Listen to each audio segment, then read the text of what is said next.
How did you feel about him having an Asian son? As a Puerto Rican, bro, I don't know if he's that. I don't know if he's Puerto Rican or Hispanic, but no, we ain't see the mom, did we? No, so, not at all. But that boy was very clearly Asian. I mean, what is he though? He's not Asian. He look like he could be South Asian or something. All right, fair enough.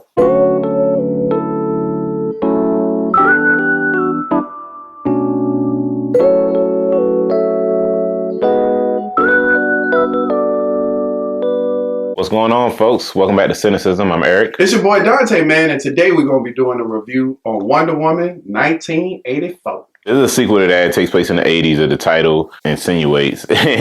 Wonder Woman, she's out here doing heroic shit still. Heroing it up. She's working at a museum or something? The Smithsonian. The Smithsonian. Oh, wow. A museum or something? She's working at some kind of right? Like a museum, some kind. Of course, she moonlights as Wonder Woman, and she's meeting people, making new friends. She meets Barbara, Kristen Wiig's character. They become, I guess, kind of close in some weird way. Max Lord. Yeah, who's he's like an oil tycoon, but he's clearly having money. Yeah, he's in debt. Yeah, he's bankrupt. His business is clearly gone under. He becomes aware of this ancient stone that the Smithsonian has recently taken possession of, and it becomes his mission to get this stone, and the stone is said to have been able to have the ability to grant wishes. And once he discovers this, this maniac makes a wish to become the stone, and he's able to therefore grant wishes to like anybody, basically. Wonder Woman basically has to stop him from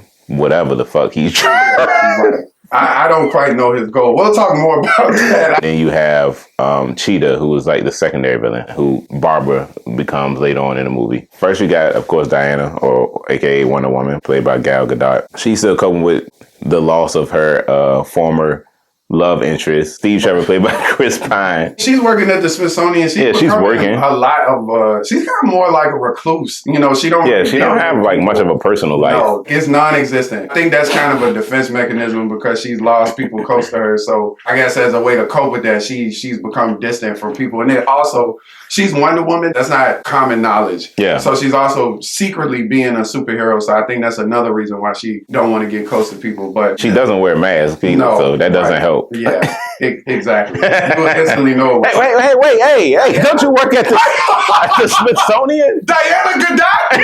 Is that you? Is that you, Bethel? She becomes friends with Kristen Wiig's character, which is at the beginning of the friends used very loosely. Yeah. Almost like she seemed like she took pity on her because Kristen Wiig pretty pathetic at the beginning of this movie. Like she meets really friends and companionship. So they develop, I guess, somewhat of a friendship. You know, we'll call it that. Yeah, it's not very well developed, and I want to talk more about that. Hey, Barbara, played by Kristen Wiig. Barbara seems to have a very obsessive type personality with people in general, not even just friendships, but relationships too. Yeah. Like, she's a maniac. She gets closer to Diana than, Diana is to her, and she kind of wants to be her in a sense. She envies Diana because Diana is pretty much everything that she wants to be. She's beautiful. She's confident. When she walks in the room, people notice, and that's kind of her main issue in the beginning, is that she goes real unnoticeable. She's like not memorable. People don't remember they met her. Mm-hmm. People don't pay her much attention. She sees Diana as just this big entity of all of those things that she's not. She becomes, the secondary villain in here after she makes a wish. And to be like an apex predator. Yes, I don't know how. I don't know how she became what she did from that wish, but completely misinterpreted that. You turned me to a freak. I'm just a Cheetah. Yeah, so she becomes Cheetah, of course. I mean, for those who are already familiar with the villain, Wonder Woman's arch nemesis. She made a wish early on in the movie to actually want to be like Diana, but she made it over the stone. The stone is in her possession. She's also some type of archaeologist. Unknowingly, she kind of just thinking out loud wishes to be like Diana. And slowly as the movie progresses, before she ultimately becomes Cheetah at the end, she's developing powers like Diana, because she doesn't know that wanting to be like Diana means having Wonder Woman ability. Right. You know? Let's talk about Max. Max Lord is he's a tycoon. Yeah. He's like a TV personality too. Clearly in financial troubles. He's got a family, a son, and who he cares for and everything. They tried to really humanize him. I'm not so sure they did a great job at that, unfortunately. And I mean, no discredit to the actor because he's terrific in everything I've seen him in. Yeah, man, they kind of touched loosely on his family, and they try to really make him out to be like a regular dude. But we know a little bit about him. We introduced his son, like you mentioned. There's clearly some family issues, but it's a lot to be desired in terms of his motivation behind a lot of this. We don't even never really find out how he became in such extreme debt. Because in my mind, I'm like, an oil tycoon, that's money that don't never run out. So I'm like, how you fuck oil up? Like, you had an oil industry plug and somehow you bankrupt from that? So I was confused. I would have liked to know a little bit more about that. Maybe he just irresponsible, but, you know, and then his end game goal, you know, he wanted to become the Stone, which I'm sure he instantly regretted when he saw his health was declining. That was a terrible idea. But it's like, dude, I was unclear on his overall goal in the end of it all. It's just, like, I don't like these movies where the villain just be like, yeah, I want to rule the world, and it don't even matter if the world go to hell and all that. It's like, dude, the world is being destroyed. You want to rule a bunch of rocks and fire and riots, nigga? Like, want to touch on Steve? Yeah, Steve. Yeah, well, yeah, in some form. Right. Steve Trevor, of course, Chris Pine's character. He kind of comes back in a sense. What a bizarre circumstance he was in. Those of you who've seen the prior movie, of course, Steve Trevor, he was a pilot in World War I. He died, you know, kind of helping Diana save the world, basically. He comes back after Diana makes a wish in this movie. He comes back, but as somebody else, but of course she sees him as, you know, the Steve Trevor before, but he comes back in somebody else's body, kind of, which is that's wild because they was weird. Like all sleeping together. And shit. Right, exactly. But she, of course, the movie makes it so that you just see Chris Pine's character because that's all she sees when she looks at this guy. So, and I knew, like, when I saw the trailer, it was gonna be some freaky shit, some kind of way that he came back. It wasn't gonna be no normal, he just back. I don't know. It's kind of weird to me. It's like, dude, why not just bring the guy back in totality? Because now he done inhabited, done took over this other dude's life. He had a whole life. He got a family. We didn't know if he got a wife or kids or nothing. Especially if they're going to show him as Chris Pine. Yeah. Like, you might as well just bring Chris Pine back. I mean, yeah, in this world of like mystical and magical elements, why not? I don't know. People come back to life all the time. It didn't play any element into the story. It just was random. Takeaway from me from the movie, which was a point that you already brought up, I just felt like no relationship in here was really well developed. The movie tried to make the primary focus, I feel like, be Wonder Woman's relationship with Steve, or the lack thereof. Like, his absence in her life had left this void, and then when he came back, it was like she got this grand love back. One, I didn't never feel like they was in that grand of a love to begin with. In the first movie, it was already kind of mid to me. Yeah. You know, I felt like they more so were telling us that they were in such love than from me actually experiencing that in the prior movie or anywhere in between. So I was just kind of like, okay, well, all right. But I felt like, given the premise and the way that the movie started, they would have benefited much better from what you said, from just developing. They could have left Steve out and just had the whole primary movie be about Barbara and Wonder Woman actually building a friendship and that disintegrating, because what they ended up doing was, I didn't really care much about either. You know what I'm saying? I felt like they half-assed the whole thing with her and Steve because I wasn't invested enough in that relationship. And then that whole arc of Barbara becoming evil, I didn't care enough about that because they weren't established enough as friends. You know, they had one lunch and then she saw her a couple of times around the Smithsonian, but in the midst of that, Steve came back and then that became her focus. Yeah, I agree. Neither relationship was really fleshed out enough for me. I know they kind of relied on the fact that Steve was introduced in the prior movie, but it wasn't much development in their relationship from that, you know, within this movie. So yeah, I definitely could have done without it. And then also Max Lord, like you mentioned, he wasn't developed either. I didn't know what his motives were. So as a villain, he wasn't really doing evil things. It just seemed like more self-involved. Like, it was more of just, he had his own motives and agendas to kind of feed his own personal insecurities and things like that. I didn't feel like he wasn't actually enacting any real acts of evil in here, and he wasn't fighting. He's no competition for Wonder Woman. I guess it was no real tension in there. Yeah, it was exactly. And they tried to make tension by like weakening her. Yeah, which that's something that always happens with characters that are so extremely powerful. It's like they always got to find a way to physically weaken them so as the villain can stand a chance. Against absolutely. Them, unfortunately, when it happened, I was just like, okay, well, I mean, I'm pretty sure she'll be fine. Right. The plot seemed to be a little bit all over the place. I think they would have focused on just one element instead of trying to tackle all these elements. Then it would probably been a better movie. And especially for 2.5 hours, it's like y'all didn't have no development. That's another thing. The movie was a little unnecessarily long. I felt throughout the movie, they're really trying to gain information on the origin of this stone, but in the midst of that, there's not a lot of action. It's just really a lot. It's not a lot of action. And that was another thing for me. Yeah. I felt like at moments where there could have been more of a development, if not for Cheetah as a friend, more as a foe. They could have had earlier bouts, because she had them powers early on. Yeah, I feel like we saw all the action scenes in the trailer, honestly. Yes. Because it wasn't a lot of it. And the only fight was between Cheetah and Diana in the White House and Cheetah and Diana at the end. Like the beginning fight was whack. I'm sorry. It was. When she was in the mall, it just was like, all right, okay, it's clearly no threat. A great way to introduce her. Mm-hmm. And I was fine with it until I saw that was probably one of the few action scenes in it. Then I was like, oh, well, that could have been a lot better. And then she had that whole incident with them trucks in like Saudi Arabia, but I'm just like, she didn't fight anyone. Yeah. So a character like that needs a foe. And she had a formidable foe in the movie, so I didn't understand why they didn't use her more. Mm-hmm. That could have also been more to show her as an evil character, because she also never came across as evil. She just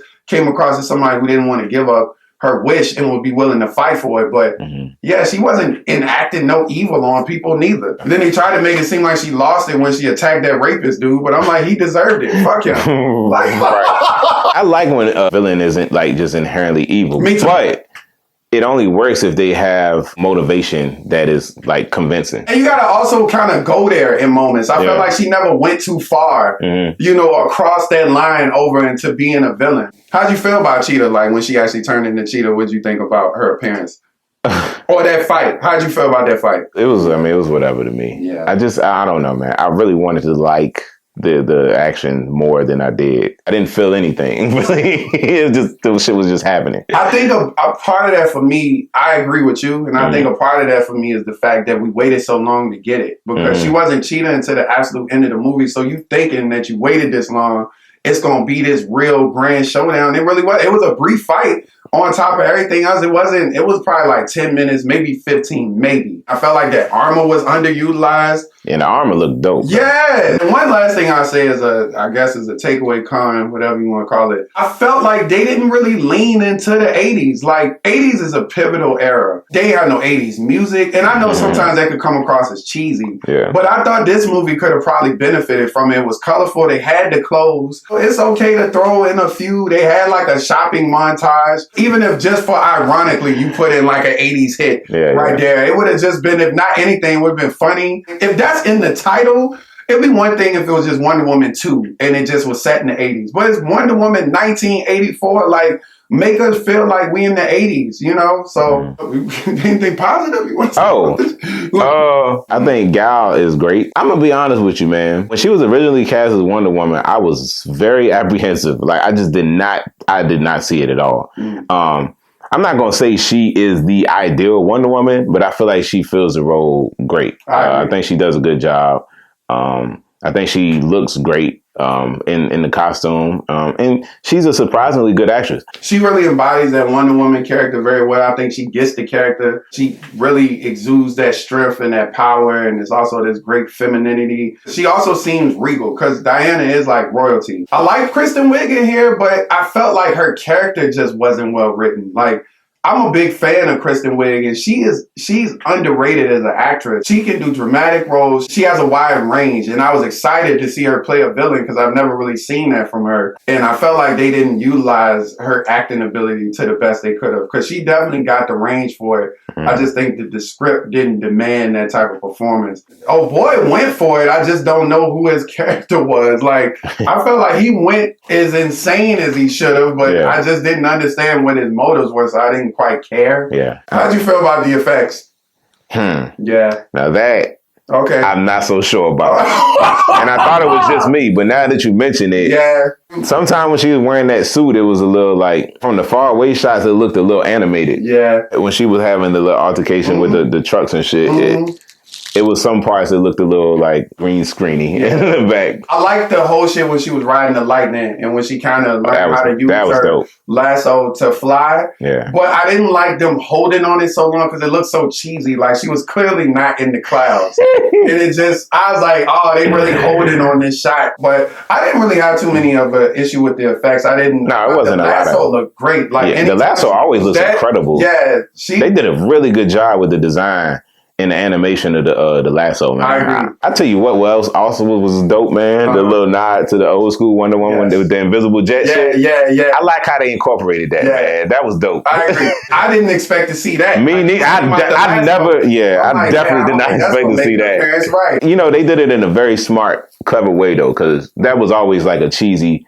thing about Wonder Woman. Like, who the hell flying around in an invisible jet? Right. But the way that they did it, it was a good taste to me. And it didn't come across as cheesy at all. I agree. I will say that she managed to get that down pretty quickly because she was like, yeah, I only did this one time with a cup. Right. I'm like, well, this is a fucking plane.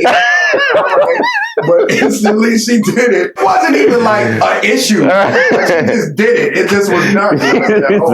This is a fucking plane.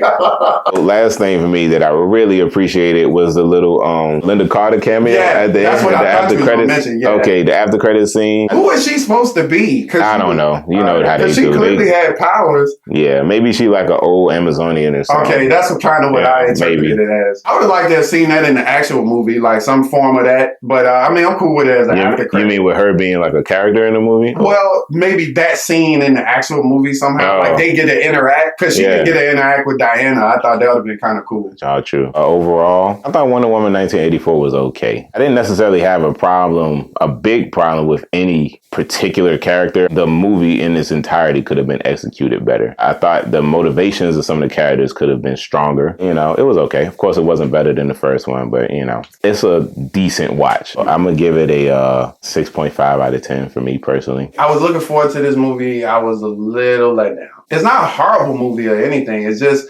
and these are the movies that be kind of hard for me because it's nothing seemingly awful about this movie, but it's also nothing great about it. The direction was a little off. The characters seem to be a little bit all over the place. And I think if they would have just focused on maybe one primary relationship and then kind of maybe even didn't have that other villain element. If Cheetah was just the main villain, I thought you could have had a great story with just that. You didn't need the other element with Oh Boy, in my personal opinion. So I'm going to give it a 6.5 as well. I prefer the first one, but this one was, it's decent enough. It's very okay. Yeah, I'd say that. Right. All right, y'all. Thanks for tuning into our review of Wonder Woman 1984. Hope y'all enjoyed that. And as always, don't forget to like, share, and subscribe to our channel. And if you have anything that you want to recommend that we review, whether it be a TV show or a movie or a trailer for any upcoming movies, don't forget to drop a comment below. And if you guys have seen Wonder Woman 1984, please tell us what you thought about it. Also, what do you guys rank this in terms of the DC cinematic universe? How do you feel about it in comparison to Wonder Woman, the original? Yeah. We'd like to know. And just drop a comment below and tell us your thoughts. Yeah. We appreciate y'all, man. Definitely. Thank y'all. Peace.